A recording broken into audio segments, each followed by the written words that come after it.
Assalamu alaikum. Today we are going to read chapter number 2 of class 10th English. So अब second chapter है The Wise Caliph. एक अक्लमंद caliph मतलब पुराने ज़माने में बहुत से खलीफा होते थे जो कि अपने लोगों को राह दिखाते थे और उनके साथ इंसाफ़ी करते थे, नाइंसाफ़ी से पेश नहीं आते थे। तो यहाँ वन ऑफ देम का ज़िक्र किया गया है। तो हम पढ़ लेते हैं कि इस रीडिंग में क्या है। अच्छा, इस वीडियो को आप एंड तक देखिएगा क्योंकि एंड में मैंने कुछ वर्ड्स की ग्लोसरी बनाई है जो डिफ़िकल्ट वर्ड हैं इस पूरे चैप्टर में से। तो आप आखिर तक देखिएगा ताकि आपको ग्लोसरी मिल सके। तो हम स्टार्ट करते हैं।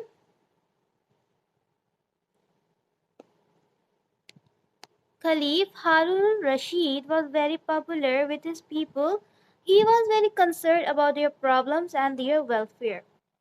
जो खलीफ थे हारून रशीद वो बहुत जैसे मकबूल थे उनके पीपल्स के अमंग। मतलब वो अपने जो उनके लोग थे उनके दरमियान बड़े मकबूल थे, बड़े फेमस पर्सन थे।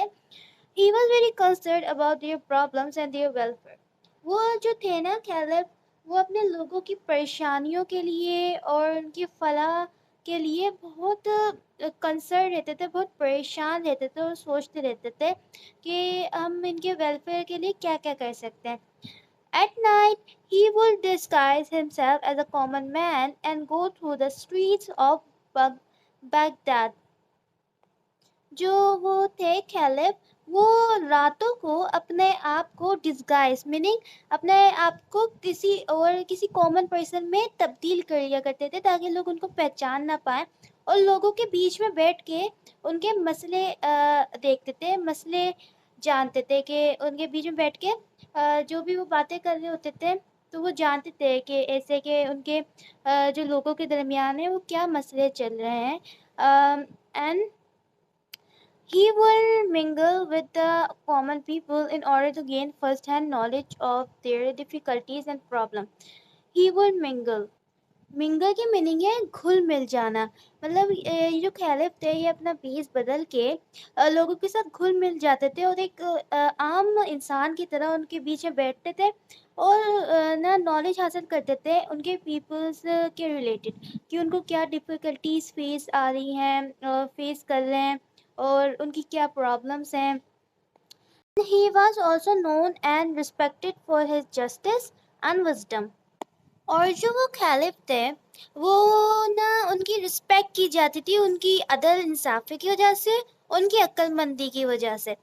One day when he was holding court, मतलब एक दिन उनने दरबार लगाया हुआ था। The Qazi brought two men before him.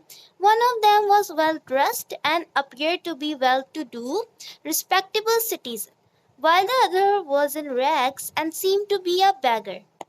उनमें से एक जो उनका काजी होता है काजी मैं आपको आगे बताऊंगी जब ग्लोसरी हम देख रहे होंगे कि इसको क्या कहते हैं। जो काजी था वो दो आदमियों को अपने साथ लाया और एक जो था वो एक अच्छे ड्रेस में मलबूस था और ऐसा दिखता था वो इंसान के वो एक मकबूल शहरी है।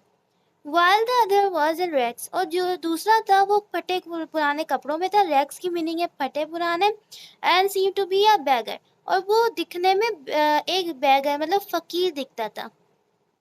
और इनके साथ-साथ इन दो लोगों के साथ-साथ एक बहुत खूबसूरत सफ़ेद रंग का घोड़ा उनके साथ लाया गया था। The Qazi approached the Caliph and said, O leader of the faithful, I have brought before you a dispute which I have not been able to settle. It is a difficult case, but I am certain that with your knowledge and wisdom, you will be able to resolve it in a just and fair manner. इसमें ये लिखा हुआ है कि ओ कायदे वफा I have brought before you a dispute.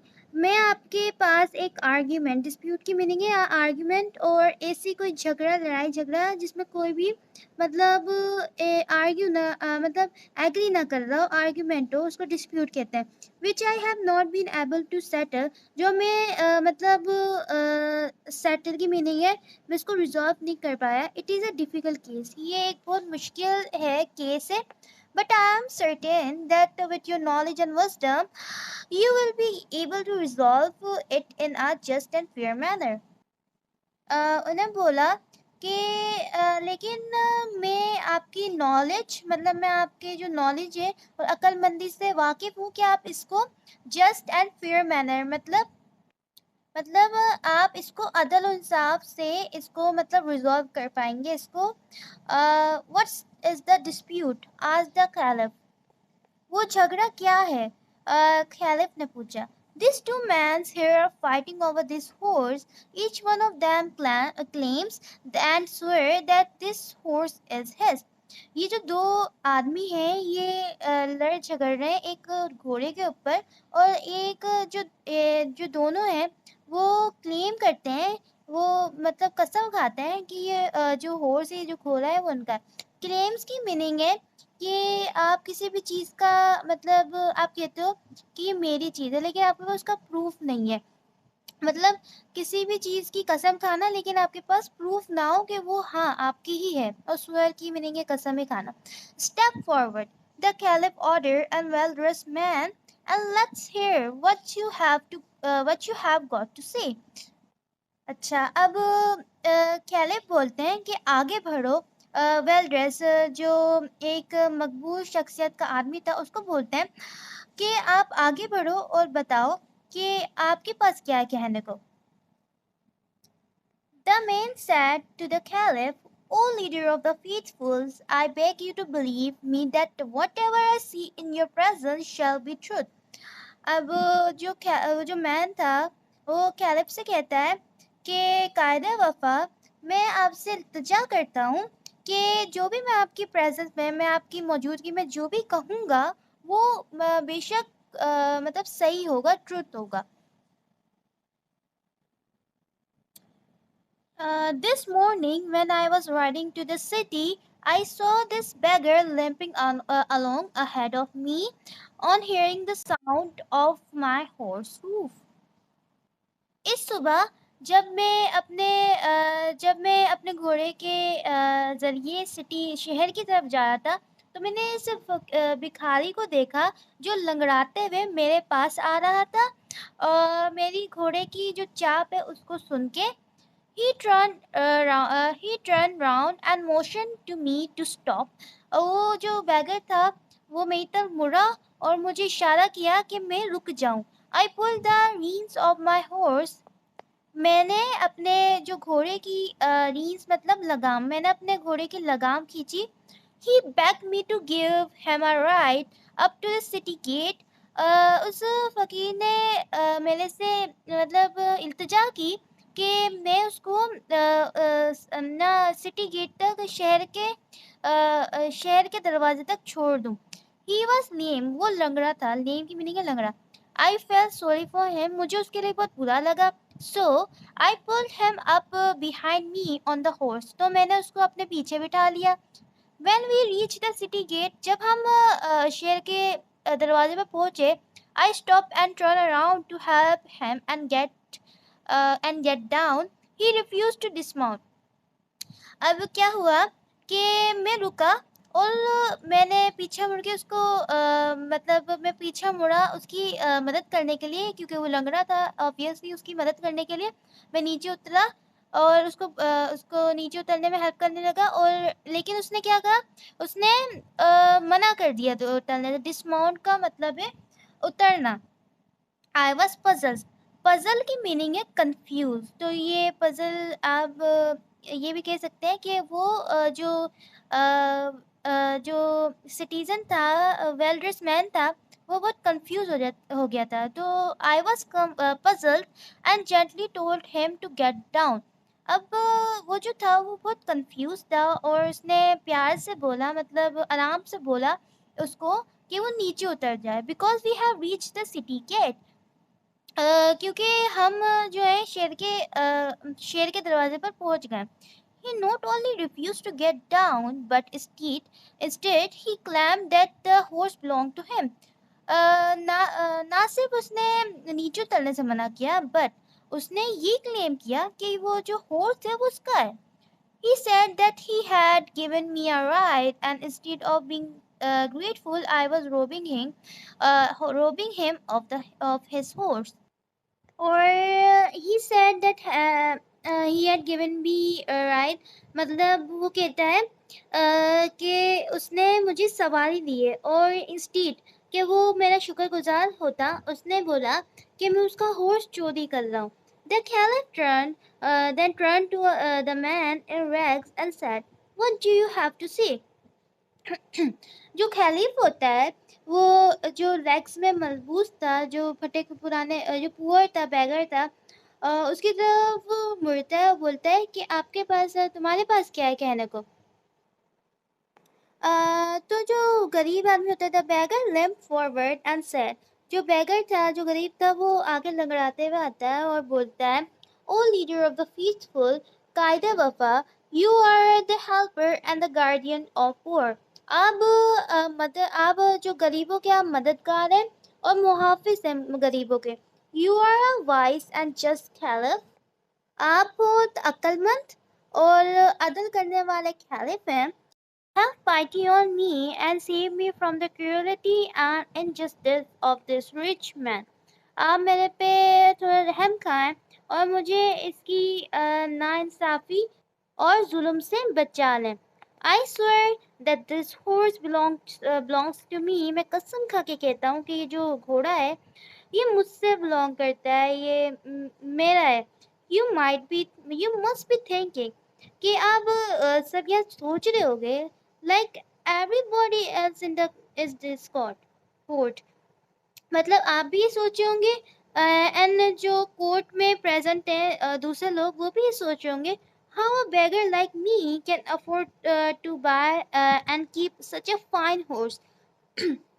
कि एक गरीब आदमी, मेरे जैसा गरीब आदमी, ऐसा एक इतना खूबसूरत और फाइन हॉर्स कैसे खरीद सकता है, कैसे रख सकता है अपने पास. So let me tell you that this is because of this horse that I am in रिक्स.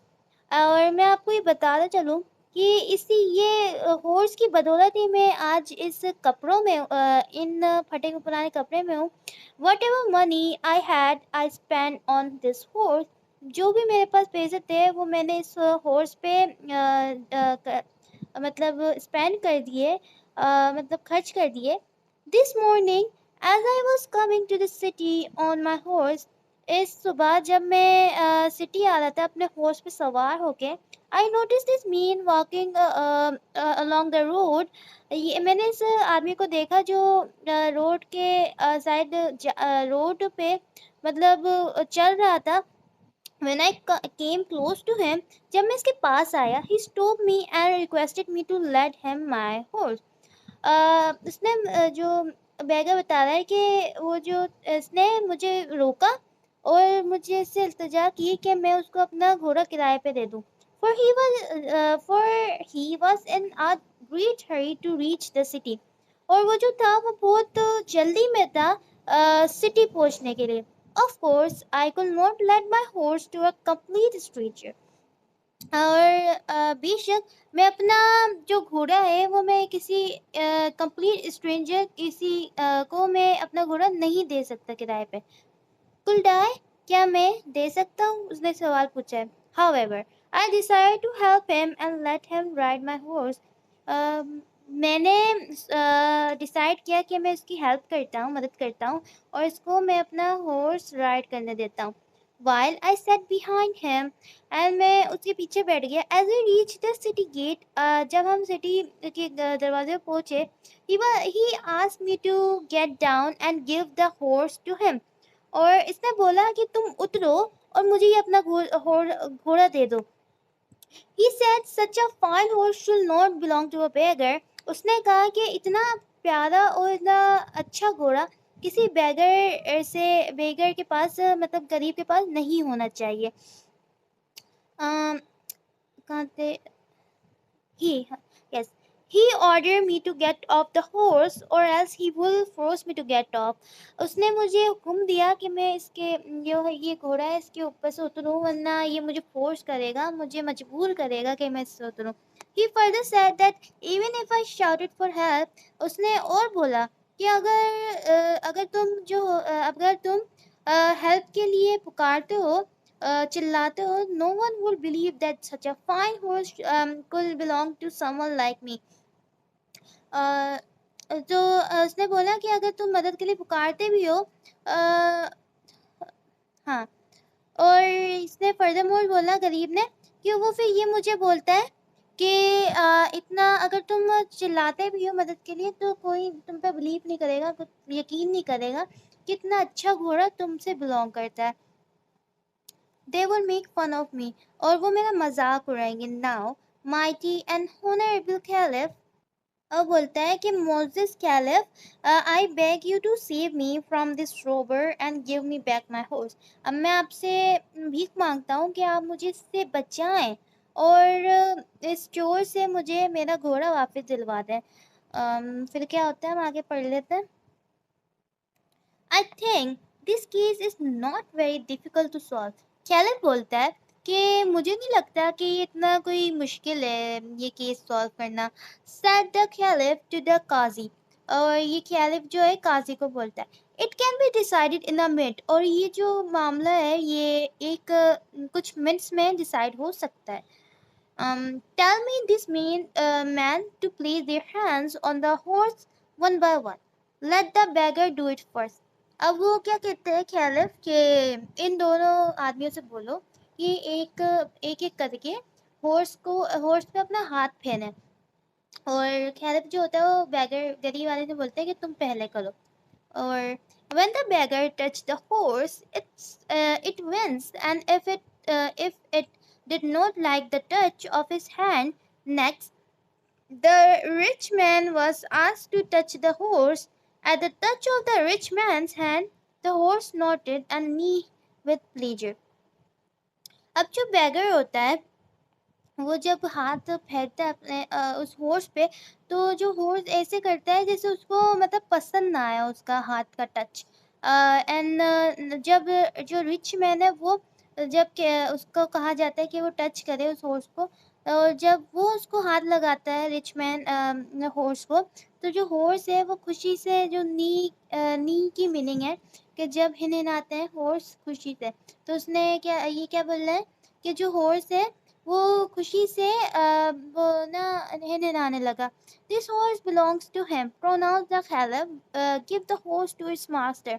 ये जो हॉर्स है वो ना क्या कहते हैं रिच मैन से बिलोंग करता है. और खैलिफ ने कहा और बोला कि इसके ये जो हॉर्स है इसको अपने मास्टर को दे दो.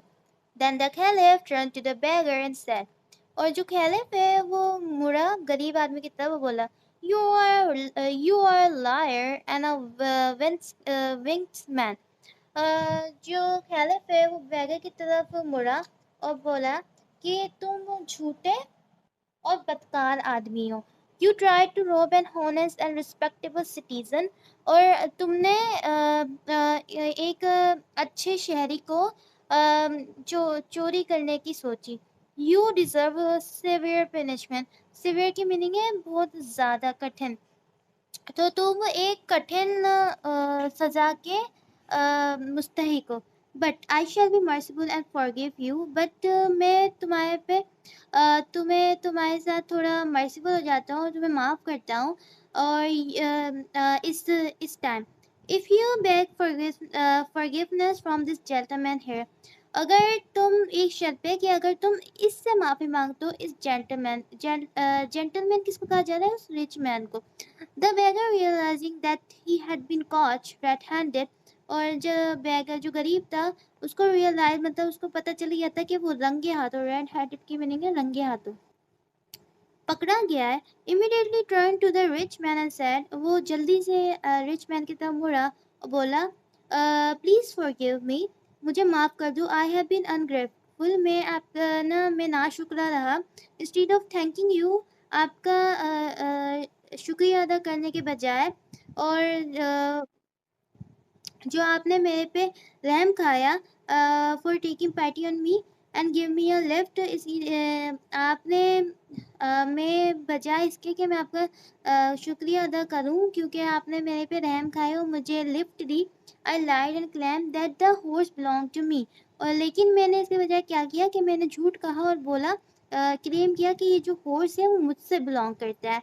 The rich man being kind hearted and generous person, जो रिच मैन था एज अ काइंड हार्टेड, जो उसका नरम दिल होने के साथ साथ वो जो था वो बहुत फयाज था। उसने क्या किया, बहुत जल्दी रेडिली फॉरगेव द बेगर, उसने जल्दी से बेगर को माफ़ कर दिया। और यही नहीं, not only that, he took out his purse and gave him the handful of gold coin.